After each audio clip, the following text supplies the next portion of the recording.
Headlines के प्रायोजक हैं अनुरानी कंस्ट्रक्शन। दरभंगा शहर में जमीन खरीदें, लिटिगेशन फ्री, जमीन with land owner, title insurance के साथ संपर्क करें। स्वागत है, मैं हूं मनोज और हम लगातार मिथिला मंच पर हर घंटे अपडेट दिखा रहे हैं। तो 10 बजे तक मात्र 9% मतदान हुए हैं। मतदाताओं का रुझान काफ़ी कम है मतदान केंद्रों पर। हम बता दें, एक परिवार है जो मतदान केंद्र आदर्श मध्य विद्यालय, जो ये आदर्श जो केंद्र मतदान केंद्र बनाया गया है। क्या लगता है इस बार प्रारंभ से अभी आए होंगे तो पूरा खाली लग रहा होगा? क्या लगता है रुझान क्यों है? पता नहीं, होता है कि है ना, लोग थोड़े के बाद आवेंगे। रुझान कम नजर आ रहा है। कम आपके मन में किस तरह की बात है चुनाव के प्रति? नहीं, हम तो कॉन्शियस है, पूरा जागरूक है। हाँ बिल्कुल बिल्कुल। लग रहा है पिछले चुनाव की तरह इस बार थोड़ा सा कम उत्साह कम है यहाँ पे देखने पे ना। इसको देख के प्रत्याशियों के भाव देख करके उत्साह कम हो रहा है। हाँ, ऐसा ही कुछ है। क्या लगता है प्रत्याशी को आप लोग जानते होंगे, कितने प्रत्याशी कौन कौन चुनाव में हैं, किस तरह कार्य कर रहे हैं, क्या विश्लेषण है? हाँ जानते हैं, इसीलिए वोट डालने आए हैं और हमें लगता है कि हमारा वोट हमारे जो उम्मीदवार हैं उनके लिए सहायक होगा। लगता है प्रत्याशी सही काम कर रहे हैं, मतलब जो यहाँ रहे हैं वो काम। जिनको हम वोट दे रहे हैं यही सोच के दे रहे हैं कि वो पहले अच्छा काम किए और आगे भी अच्छा करते रहें। लगता है युवाओं को रोजगार को लेकर के बात चल रही है, पूरे जो इस बार परिवर्तन हो। हाँ बिल्कुल। सबसे ज़्यादा युवा अभी किसी देश में है तो वो भारत में है और इसके लिए हर काम करना चाहिए हर कैंडिडेट को। क्या लगता है कि कई बार आप चुनाव देखे होंगे अपने, क्या लगता है इस बार का चुनाव क्या खास लग रहा है? इस बार का चुनाव कैसा लग रहा है? कितना आप वोट डाले होंगे, कितनी बार वोट डाले होंगे? कितनी बार वोट डाले? इस बार कैसा लग रहा है? अच्छा, आपको कैसा लग रहा है इस बार मतदान आपकी जगह? इसमें पहले से कुछ कम है।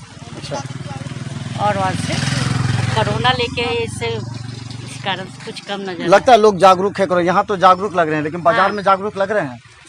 बाजार का तो नहीं कर सकते, लेकिन यहाँ के जितने हम लोग के मोहल्ले वासी है वो लोग तो जागरूक है।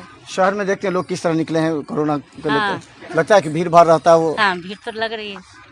तो हमको लग रहा है कि अभी सारे लोग जानते हैं कि अभी इस समय में भीड़ रहता है, तो अभी नहीं आकर के लोग लेट से आएंगे, पर आएंगे जरूर, क्योंकि सारे लोग जागरूक हैं और सब चाह रहे हैं कि हमारा जो कैंडिडेट है वो जरूर जीते। ग्रामीण क्षेत्र में लोग कहते हैं पहले वोट डालेंगे तब खाना बनाएंगे, यहाँ लग रहा है कि खाना बना के खा के आएंगे। हाँ, ऐसा ही तो लग रहा है कि कोरोना की वजह से सोच रहे हैं कि लोग भीड़ जब कम होगा तब जाएंगे, इसके लिए ऐसा हो रहा है। क्या लगता है युवाओं में कितना जोश है इस बार?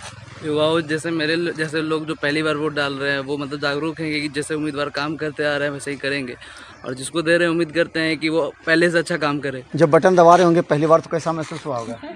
मतलब रिस्पॉन्सिबिलिटी टाइप से आ रहा था कि चलो जिसको दे रहे हैं वो कम से कम सपोर्ट करे और अच्छा काम करे, करप्शन ज़्यादा ना करे।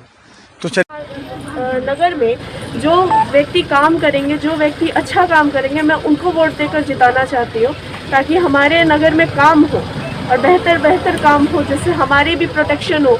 गर्ल्स पावर के लिए प्रोटेक्शन बहुत ज़रूरी है। मुझे उस चीज़ की उम्मीद है कि जो भी व्यक्ति जीते वो गर्ल्स पावर पे, गर्ल्स सेफ्टी पे ध्यान दे, वो मेरी मनोकामना है। अगर फर्स्ट टाइम वोट गिराई हैं तो क्या सुरक्षा पूरा था? हाँ जी, पूरा सुरक्षा है। हमें ग्लव्स दिया गया है, सैनिटाइज किया गया है, हमें कोई दिक्कत नहीं है, कोई दिक्कत नहीं। वोट देने का पूरे तरीके से।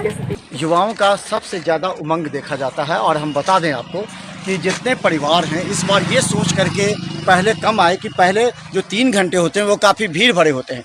इसी को लेकर के कई परिवार चाह रहे हैं कि जब भीड़ खत्म हो जाएगा, लेकिन हमें लगता है कि जब वो लोग आएंगे तो ज़्यादा भीड़ नज़र आएगी मतदान केंद्रों पर, क्योंकि प्रारंभिक जो 10 बजे तक का रुझान है वो मात्र 9% मतदान है, और पहले की अपेक्षा इस बार मतदाताओं में, शहरी क्षेत्र में मतदाताओं में रुझान कम नजर आ रहा है। देखिए मिथिला मंच पर हर अपडेट खबर यूट्यूब में। थोड़ी देर में देखें एसएसपी का बड़ा बयान। आदर्श मध्य विद्यालय जब पहुंचे तो मतदान के बाद क्या कहा एसएसपी ने।